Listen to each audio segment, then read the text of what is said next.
الحمد لله حمدا كثيرا طيبا مباركا فيه.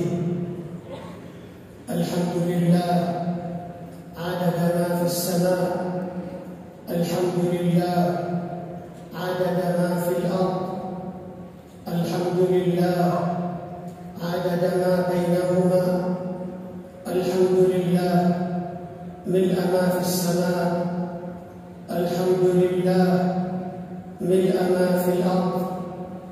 وأشهد أن لا إله إلا الله وحده لا شريك له، وأشهد أن سيدنا ونبينا محمدًا عبده ورسوله صلى الله عليه وعلى آله وصحبه. أما بعد، فأوصيكم ونفسي بتقوى الله. انقضت أعمال الحج وبدأت قوافل الحجيج تحزم أمتعتها قافلة إلى ديارها بعد موسم ناجح وحافل بخدمات متكاملة وإنجازات جليلة وجهود تعاضدت فيها كل القطاعات التي بذلت عملا دؤوبا وطورت فكرا حديثا لخدمة الزوار والحجاج. لقد من الله علينا بنعمة مواسم الطاعات التي تترادف خيراتها وتغمرنا فيها رحمات الرب سبحانه. فمن الموفقين جعلنا الله وإياكم منهم من رجع كيوم ولدته أمه، ومنهم من غفر الله له ذنوب سنتين. التنقية المستمرة من لوثات الحياة والتطهير الدائم لصحيفة العمل لا ينقطعان بانتهاء المواسم، ولا يقتصر أمرهما على مكان محدد أو زمان معلوم. ولهذا يتلمس المسلم الأعمال التي تكفر الذنوب وترفع الدرجات تزكية لنفسه تنشد النقاء والارتقاء. ومن أجل أسباب المغفرة توحيد الله وإفراده بالعبادة. وتكفر الذنوب بالتزود بالتقوى خير زاد. قال الله تعالى: ومن يتق الله يكفر عنه سيئاته ويعظم له أجرا. وكل فضائل الأعمال مكفرات للذنوب، ومن ذلك إحسان الوضوء والطهارة وتعظيم أداء الصلاة على وقتها مع الجماعة. قال صلى الله عليه وسلم: ألا أدلكم على ما يمحو الله به الخطايا ويرفع به الدرجات؟ قالوا: بلى يا رسول الله. قال: إسباغ الوضوء على المكاره، وكثرة الخطى إلى المساجد، وانتظار الصلاة بعد الصلاة، فذلكم الرباط.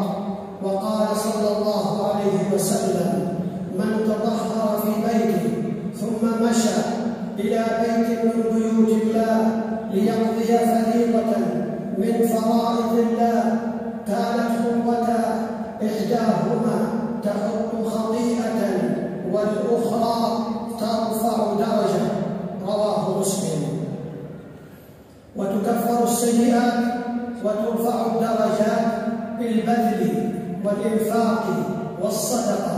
قال الله تعالى: إن تبدوا الصدقات فنعماه، وإن تخفوها وتؤتوها الفقراء فهو خير لكم ويكفر عنكم من سيئاتكم.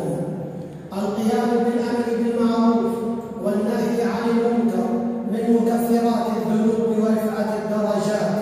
قال صلى الله عليه وسلم: فتنة الرجل في أهله وماله وجاله تكفرها الصلاة والصدقة والأمر بالمعروف والنهي عن المنكر. رواه البخاري ومسلم.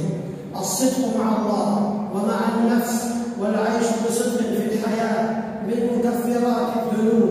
قال تعالى: والذي جاء بالصدق وصدق به أولئك هم المتقون، لهم ما يشاءون عند ربهم، ذلك جزاء المحسنين، ليكفر الله عنهم أسوأ الذي عملوا ويجزيهم أجرهم بأحسن الذي كانوا يعملون. كما أن الإيمان الذي يثبت في محل الابتلاء يكفر الله به الذنوب. تنمية الحياة بعمارة الأرض وإصلاحها تكفر بها الذنوب، وبذل الخير بالإحسان إلى الناس يرفع الدرجات. قال صلى الله عليه وسلم: بينما رجل يمشي بطريق وجد غصن شوك فأخذه فشكر الله له فغفر له. رواه الشيخان. وفي ذرة الفرحة ببلوغ هذه المواسم يبتهل العبد إلى ربه أن يلهمه الهدى والثبات، فيقول كما كان يقول الرسول صلى الله عليه وسلم: اللهم إني أسألك الثبات في الأمر والعزيمة على الرشد. ويقول: يا مقلب القلوب ثبت قلبي على دينك. بارك الله لي ولكم في القرآن العظيم، ونفعني وإياكم بما فيه من الآيات والذكر الحكيم. أقول قولي هذا وأستغفر الله فاستغفروه إنه هو الغفور الرحيم.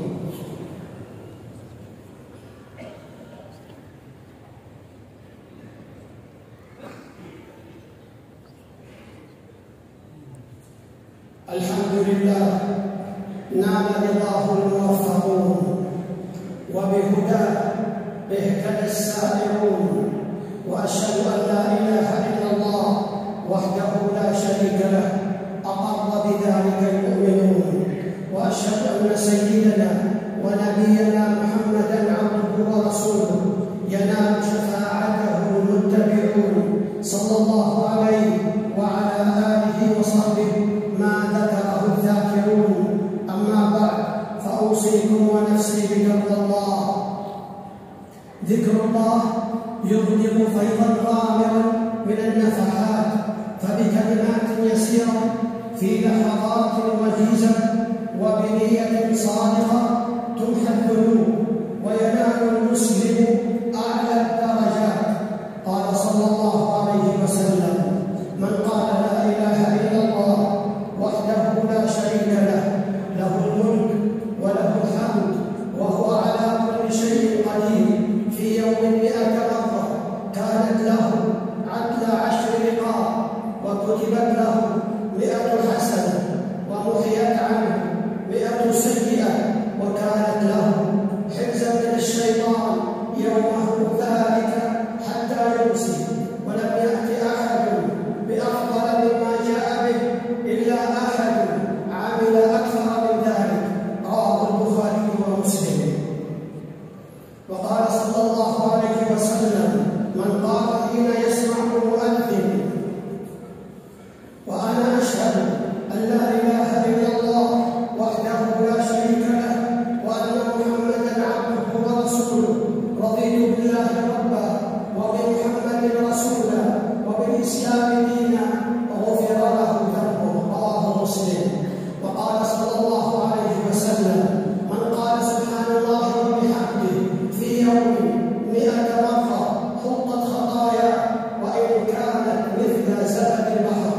رواه البخاري ومسلم. هذا غير من فضل من نفحات الكريم المنان، والسعيد من انتهى المكرمات. وربنا عز وجل يبسط يده بالليل ليتوب مسيء النهار، ويبسط يده بالنهار ليتوب مسيء الليل، حتى تطلع الشمس من مغربها. رواه مسلم.